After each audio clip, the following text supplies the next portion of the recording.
SC का सरकार से सवाल। ईडब्ल्यूएस और ओबीसी के लिए 8 लाख की एक समान आय सीमा कैसे तय की? मेडिकल टेस्ट नीट के ऑल इंडिया कोटा में ईडब्ल्यूएस कोटे में आरक्षण की सुविधा लेने के लिए लगाई गई शर्त 8 लाख रुपए की वार्षिक आय पर सुप्रीम कोर्ट ने केंद्र सरकार से जवाब मांगा है। जस्टिस डीवाई चंद्रचूड़ और जस्टिस बीवी नागरत्ना की पीठ ने सरकार से कहा कि 8 लाख रुपए की इस आय सीमा का आधार भी है या सरकार ने यूं ही हवा में से उठाकर ये मानदंड बना दिया।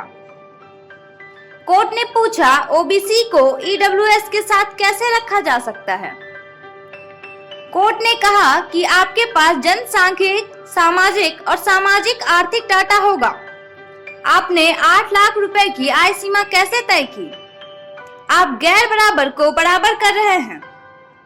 ओबीसी में जिनकी आय 8 लाख रुपए से कम है वह सामाजिक और शैक्षणिक रूप से पिछड़े हैं, लेकिन संवैधानिक योजना में ईडब्ल्यूएस से शैक्षणिक और सामाजिक रूप से पिछड़े नहीं हैं।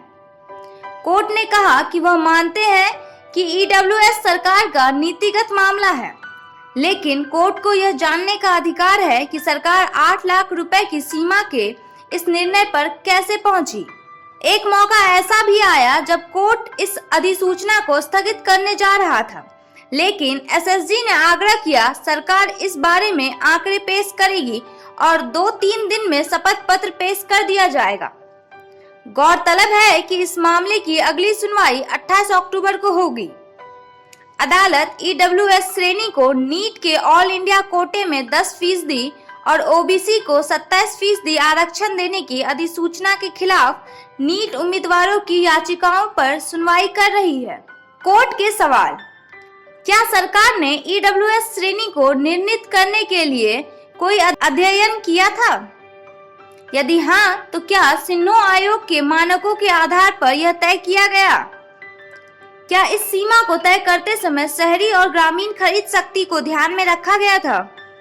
संपत्ति के अपवाद का निर्धारण करते समय क्या कोई अध्ययन किया गया था? आवासीय फ्लैटों का मानक पर मेट्रो शहर और गैर मेट्रो शहर में अंतर क्यों नहीं किया गया? अदालत ने कहा कि ईडब्ल्यूएस और ओबीसी के लिए 8 लाख रुपए की आय सीमा एक ही है, लेकिन ओबीसी में 8 लाख रुपए से ज्यादा आय होने पर पिछड़ापन कम हो जाता है। ऐसी स्थिति में क्या ईडब्ल्यूएस और ओबीसी के लिए 8 लाख रुपए की आय सीमा रखना मनमाना नहीं होगा? वह भी तब जब ईडब्ल्यूएस में सामाजिक और शैक्षणिक रूप से पिछड़ेपन की कोई परिकल्पना नहीं है। ऐसे ही तमाम खबरों के लिए जुड़े रहे NBC 24 के साथ। धन्यवाद।